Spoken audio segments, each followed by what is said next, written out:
Amis de langue française, je vous salue dans le beau nom de Jésus-Christ.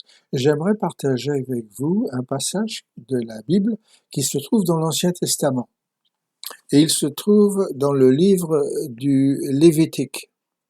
Et le passage que j'aimerais partager est celui du chapitre 2 au verset 1, 11 au verset 13. Et voici ce qu'il est écrit. Aucune des offrandes que vous présenterez à l'Éternel ne sera faite avec du levain, car vous ne brûlez rien qui contienne du levain ou du miel parmi les offrandes consumées par le feu devant l'Éternel. Vous pourrez en offrir à l'Éternel comme offrande des prémices, mais il n'en sera point présenté sur l'autel comme offrande d'une agréable odeur. Tu mettras du sel sur toutes tes offrandes.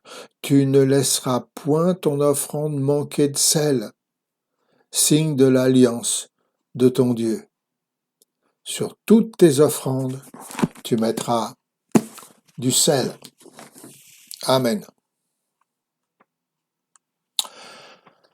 Lorsque j'étais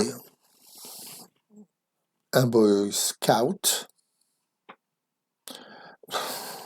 je ne sais pas pourquoi, j'étais toujours choisi pour être le cuisinier. Ce dont je me souviens, c'était qu'un jour j'ai commis une erreur impardonnable, alors que je nourrissais 150 scouts affamés. Tout avait pourtant bien commencé. J'avais décidé de faire un bon ragoût et pour m'aider, le chef avait mis à ma disposition 2 jeunes scouts qui ne connaissaient rien à la cuisine. Je pensais bien avoir donné des instructions claires et précises lorsque je leur expliquais la méthode dite du savon noir. Erreur monumentale. Vous voyez, en ce temps-là, nous cuisinions au feu de bois. Cela avantage, le goût. Mais le gros désavantage était que les marmites devenaient noires à l'extérieur. Donc, pour résoudre ce problème et faciliter le nettoyage des marmites, on enduisait l'extérieur de celles-ci avec une substance appelée savon noir. Du savon noir qui sent le savon et qui, comme son nom l'indique, est noir, avant de mettre les marmites sur le feu. J'expliquais aussi à mes 2 acolytes que le nettoyage des marmites après utilisation se faisait d'autant plus facilement que le savon noir protégeant les marmites s'en allait tout simplement avec de l'eau. Et voilà, rien de plus simple, pensais-je. Pour vous dire la vérité, ils enduisirent joyeusement les marmites, non seulement à l'extérieur, mais aussi à l'intérieur. Et puis, ils déposèrent dans les marmites de bons légumes frais, des boulettes de viande, des épices, et arrosèrent le tout allègrement de vin rouge et d'eau froide, un peu de sel et du poivre. Il n'y avait plus qu'à laisser mijoter et puis touiller gentiment.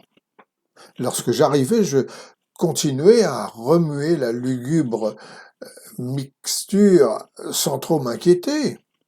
Bon, il n'y avait pas trop de grandes différences avec ou sans savon noir, sinon que mon ragoût de temps en temps enfantait d'étranges bulles noires et violettes, desquelles se dégageait une odeur presque orientale, qui me faisait penser que la viande utilisée provenait peut-être d'une vache sacrée indienne. La troupe raffola de mon ragoût. Pas assez de sel, se plaignit le chef. Pas assez de sel. C'est seulement après le repas, alors que je lavais mes marmites, que je réalisais soudain l'erreur monumentale que mes 2 petits cuistots avaient commise. D'un bond, je me levai et m'emparai de la boîte de savon noir. Anxieusement, je lus l'étiquette et compris qu'avec mes 2 petits apprentis, nous allions avoir à creuser et construire beaucoup de nouvelles latrines avant le lever du jour.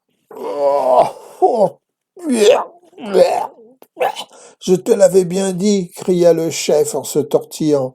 Il pas assez de sel dans ton ragoût. Dieu est un très bon cuisinier et il sait comment apprécier la bonne nourriture. Après tout, c'est lui qui a mis en nous le goût et l'odorat afin d'apprécier la bonne cuisine et la joie de la cuisiner. Dieu sait aussi comment apprécier un bon sacrifice. Voilà pourquoi, ici, dans notre passage biblique, il nous présente la façon d'offrir un bon sacrifice afin de lui plaire. Sur toutes tes offrandes, tu mettras du sel. Comprenez bien, mes amis, pour Dieu, un sacrifice offert sans sel est insipide, fade, sans goût, ennuyeux, inutile. Si vous ne me croyez pas, allez demander à tous ceux qui suivent un régime sans sel ce qu'ils pensent de leur nourriture. Et là, vous comprendrez en partie ce que Dieu pense d'un sacrifice sans sel. Lorsque nous explorons le livre du Lévitique, nous constatons que Dieu a ses regards sur tout. Il impose la dîme, il réglemente les sacrifices, il institue les fêtes et les services, etc. Cela constituait une lourde charge sur les maigres ressources du peuple d'Israël, mais ce qui rendait la tâche plus facile, le fardeau moins lourd, la pilule plus facile à digérer, c'était l'obéissance aux demandes de l'Éternel avec un cœur bien disposé. Il est vrai que pour nous, tout le travail n'est pas facile. Le manque d'officiers, le besoin financier, les institutions et les postes à redécorer et moderniser, les appartements d'officiers à embellir, l'appel national, la semaine de renoncement, les ventes de journaux, Noël et les marmites, ce sont là des tâches bien lourdes et pesantes qui nous semblent souvent impossibles à réaliser. Mais ce qui fera, mes amis, remporter la victoire à votre Église, à l'armée du salut, ce temps où vous vous réunissez, cet endroit où vous vous réunissez pour prier et louer Dieu, ce seront toutes ces âmes dévouées, avec un esprit bien disposé pour le Seigneur, qui, au-delà du sacrifice et du service qu'elles offriront à Dieu, seront prêtes à faire l'effort supplémentaire et ainsi répandre du sel sur leurs offrandes. C'est vrai qu'une offrande pour le Seigneur est importante, mais l'esprit dans lequel et avec lequel nous l'offrirons, voilà ce qui la rendra à ses yeux semblable à un agréable parfum. Maintenant, vous comprenez pourquoi l'esprit de l'alliance ne pouvait être maintenu si sur l'offrande on ne jetait pas du sel pour lui donner du goût.